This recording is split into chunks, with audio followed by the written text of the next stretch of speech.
자, 이번 시간은 태블릿 PC의 진실 시간이죠. 여러분들도 아시다시피 박근혜 대통령 탄핵은 JTBC의 이 태블릿 PC 날조 보도와 함께 촉발이 된 겁니다. 시작이 된 거죠. 그만큼 상당히 중요하다라는 것이고, 이 진실이 만약에 전 국민에게 쫙 퍼지고 알려진다면 자연적으로 보수의 정권을 가져올 수 있고요. 정권 교체, 내각제 개헌 막을 수 있습니다. 그럼 바로 본론으로 들어가겠습니다. 지난 시간에 재판부가 꼭 받아주겠다라고 이렇게 말을 했었는데, 과연 이 검찰이 국가수 이미징 파일을 순순히 내줄 것인가? 국가수 이미징 파일을 분석을 해도 태블릿의 실사용자가 누구인지, 검찰이 무엇을 조작하였는지 여러 의미 있는 증거들을 찾아낼 수 있을 것으로 보고 있었고, 그만큼 검찰의 조작은 광범위 했다라는 겁니다. 이 뇌관이 된 태블릿은 언제든 터질 수밖에 없는 거고요. 이미 검찰이 태블릿을 조작했다라는 사실은 밝혀졌고, 많은 사람들이 이걸 알고 있습니다. 이 탄핵 정국 때 법원과 검찰, 이 브로커들, 언론사들, 정치인들이 얼마나 무지막지하게 대통령을 탄핵하기 위해서 조작, 날조, 거짓말을 했는지가 밝혀지고 있어요. 그래서 정치권과 언론, 국민들이 각자 나름대로의 이유에서 보다 정면으로 이 사실을 응시하려 하지 않을 뿐입니다. 자, 그런데 누군가 어떤 필요에 의해서든 태블릿 조작을 거론하는 순간 침묵의 카르텔로 간신히 잠재우고 있던 폭탄의 내관은 터지고 말 것입니다. 2020년 연말 이 추미애 윤석열 갈등 사건이 그 가능성을 단적으로 보여주고 있는데요. 태블릿 실사용자는 김한수라는 결정적 증거를 잡아낸 이후 검찰의 조작 증거를 알리기 위해서 방송을 통해 알리는 것은 기본이고요. 이 외에도 태블릿 조작과 관련된 현직 검사와 전현직 검찰 간부, 특검 관계자, JTBC 기자들, 대기업 임원 등을 고소 고발하거나 법무부, 대검찰청, 국가인권위 등의 수많은 감찰 진정서를 넣었습니다. 2020년 10월 28일에는 추미애 법무부 장관 앞으로 사실 확인 요청 이 질의서를 보냈고요. 이 변희재 대표가 이미 윤석열 검찰총장 휘하 검찰의 태블릿 증거 조작 자료 일체를 법무부에 진정서로 넣은 게 있으니 확인한 뒤 답을 하라고 요구를 했습니다. 그러면서 추미애 장관 앞으로도 검찰의 태블릿의 조작 증거 일체를 수집해왔고 첨부했습니다. 2020년 11월 11일에는 조국 전 법무부 장관이 이 단기 알바 장관이 재직하는 이 서울대를 찾아가 기자회견을 하고 검찰의 태블릿 조작 증거자료 일체를 모아 우편으로 전달을 했습니다. 입만 열면 검찰개혁을 외치다가 좌절당한 인간에게 무기를 쥐어준 것인 셈이죠. 또 윤석열의 검찰에 구속당한 조국의 부인 정경심 교수에게도 이러한 사실을 알려주고자 했답니다. 조국에게 보내는 공개 편지에서 대한민국 건국 이래 검찰의 최대 적폐 사건인 태블릿 조작 및 언론인 구속 사건에 대해선 침묵을 하고 있으면서 검찰을 비판하는 당신의 진정성을 인정할 수가 없다, 이렇게 얘기를 하면서 진정으로 검찰 개혁을 원한다면 마지막으로 최소한의 진정성을 보여줄 기회를 놓치지 않기를 바란다, 이렇게 조언을 했다고 합니다. 자, 그래서였을까요?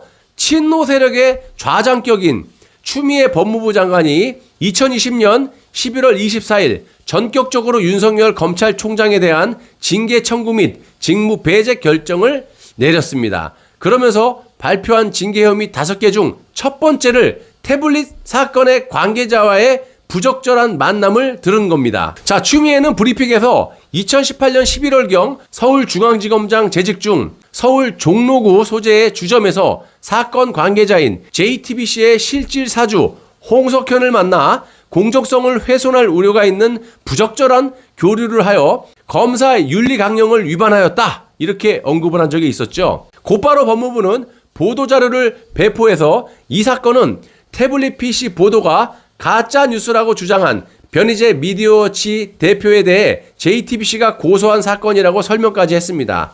JTBC와 중앙일보는 즉각 반발을 하고 홍석현과 윤석열의 만남은 변희재가 기소된 이유라 문제가 없다. 태블릿이 조작됐다라는 주장은 두 사람이 만나기 전에 허위로 판명이 났다. 2017년 국가수에서도 태블릿 조작이 없다고 밝혀졌다. 이와 같은 완전한 거짓말로 사람들의 눈과 귀 그리고 입을 막으려 했었습니다. 자, 이러한 JTBC와 중앙일보의 거짓말을 언론사 23곳이 인용 보도를 했고요. 변희재 대표는 23개 언론사 모두를 언론중재위원회에 조정 신청을 했습니다. 그리고 현재까지 그중 3개 언론사가 자발적으로 변희재 대표가 요구한 반론 보도문을 제기했고요. 변희재 대표는 반론을 제기하지 않은 언론사에 대해 선처 없이 즉각 민형사 소송을 제기할 방침이라고 이야기를 합니다. 물론 검찰 조직도 조중동의 지원을 등에 업고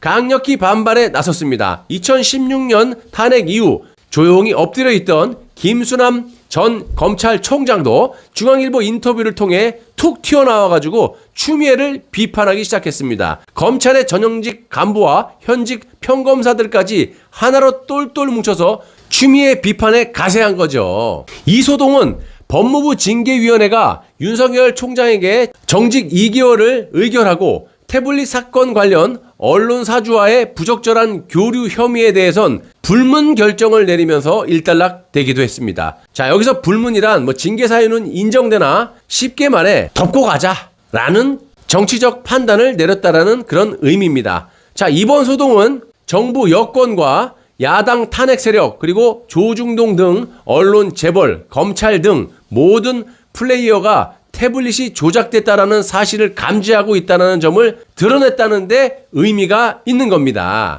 아니 상식적으로 지들이 아무런 관련이 없다고 하면 발끈할 이유도 없는 거 아니겠습니까? 스물스물 지렁이 기어 나오듯이 하나씩 기어 나오는 거예요. 자, 그래서 서두르지 않기로 하고 박근혜 대통령이 말했듯이 시간이 걸리지만 진실은 반드시 밝혀진다라고 믿고 있다고 합니다. 저도 박근혜 대통령이 마지막 정말 그때 소름이 끼칩니다. 여러분들 유튜브에 찾아보시면 나올 겁니다. 모든 건 내가 떠안고 하겠다. 시간이 걸리겠지만 진실은 반드시 밝혀진다 그러면서 니들 마음대로의 이 탄핵의 부당함을 전 국민이 알리게끔 우리가 시너지 역할을 해주면 되는 겁니다. 저 역시 마찬가지고 자동적으로 자연적으로 이 여론이 휙 돌아갈 수 있도록 저희들이 헌법과 법치를 저렇게 무너뜨리면서 죄 없는 대통령을 저렇게 감옥에 보낸 거야? 이렇게 나쁜 놈이었어? 이거를 우리가 인식시켜줄 필요가 있다라는 겁니다. 조금만 참으시고요. 정상인 사람들이 비정상 대우를 받는 나라가 현재 문재인 정권의 대한민국입니다. 또한 자영업자를 비롯한 열심히 일을 할수록 돈을 버는 게 아니라 많이 할수록 빚이 많이 느는 놈의 나라, 희한한 나라가 지금 문재인 정권의 소득 주도 성장. 이거 경제학에 있지도 않은 걸 지금 하고 있죠. 이 북한식이니? 자, 그래서 정말 무서운 세상입니다, 여러분. 대통령을 탄핵하기 위해서 검사들이 저렇게 팔을 걷어붙이고 법까지 어겨가면서 헌법을 무너뜨려가면서 법원과 검찰이 한몸이 돼가지고 박근혜 대통령을 감옥에 집어넣고 만 겁니다.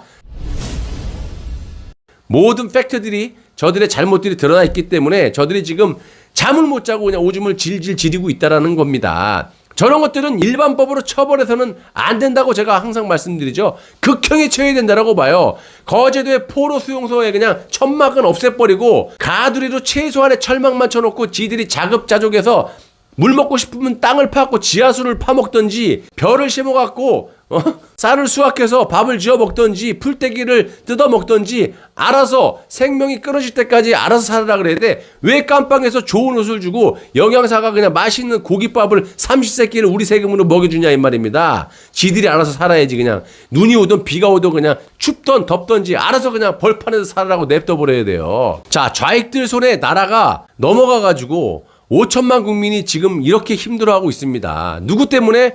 저 지금 관련돼 있는 정치꾼들, 사기꾼들, 언론사들, 법원의 판사, 검사들 이런 것들 때문에 우리가 이렇게 힘들게 살고 있는 거 아니겠습니까? 그런데 저들을 그냥 두면 되겠어요, 여러분? 그리고 국격은 거의 북한 수준으로 내동댕이가 쳐져 있고요, 지금. 우리가 이런 진실을 전 국민에게 널리 알려서 무너져가는 나라를 바로 세우고요.